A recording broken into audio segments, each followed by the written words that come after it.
kapuso atong makauban this morning ang sa ka-award-winning Mindanaon Director na si Romm Burlat. Maayong buntag Sir Romm and welcome dito sa At Home with GMA Regional TV. How are you po? Happy to be in your program. At so far, morning is beautiful, and I know it will be a beautiful day for all of us and for all those people watching the show. Congratulations, sir. Unang-una sa mga awards na imuhang nadawat tungod sa imuhang mga films. Pero ang pangutana po na mo una, paunsa ba nagsugod ang imuhang career in directing? Actually, yung bata pa ako, gusto ko mag-actor, mag-director. In fact, I started acting when I was 6 years old sa musical The Sound of Music. And then nasundan to when I sa high school, and then na-develop when I was sa college. I had my college at Nakatuon University in Dumaguete City.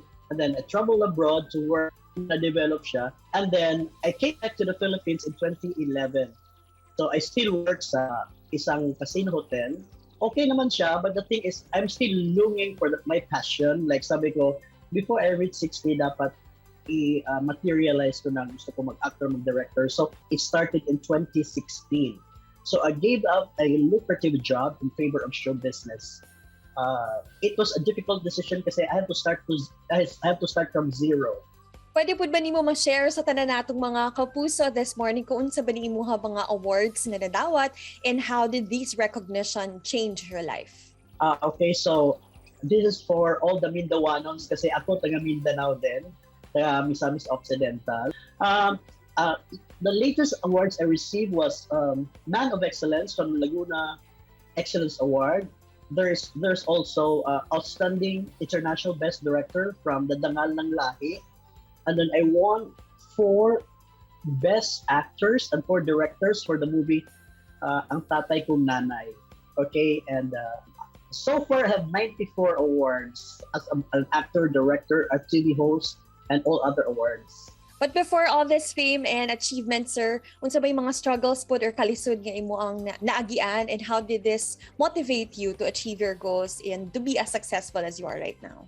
Actually, I always consider that failures are the mothers of success. Before I reached this stage in my career, ang dami kong rejections. People just didn't know because I didn't post it. Like, it took me like 40 trips to international film festivals before I got a nod from one festival. So, madami rejections yun. But I never give up kasi yun namang buhay eh. It's not every day that you will succeed. There are times that you will stumble, that you'll fall, and you'll fail.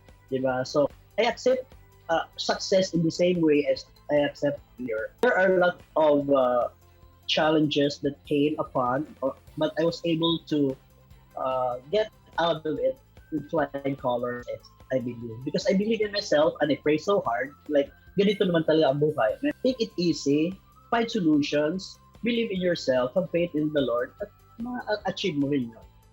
And now, Sir Romm, you have a new film entitled Minsay Isang Alitaptap. Can you share to us a glimpse of what this film is all about? Minsay Isang Alitaptap is a family drama, but it's an unusual family drama.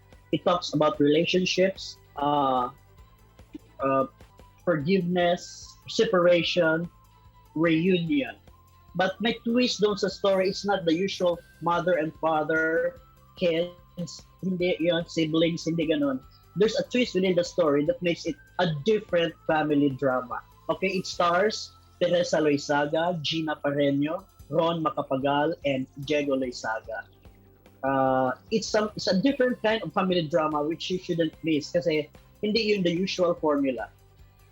So it's quite experimental for some, but you'll find it worth watching. For our Kapuso viewers, once again, please watch Minsay Isang Alitaptap. It will be shown on KTX and Ticket to Me. Tickets are on sale now, and the showing will be December 15 up to the 24th.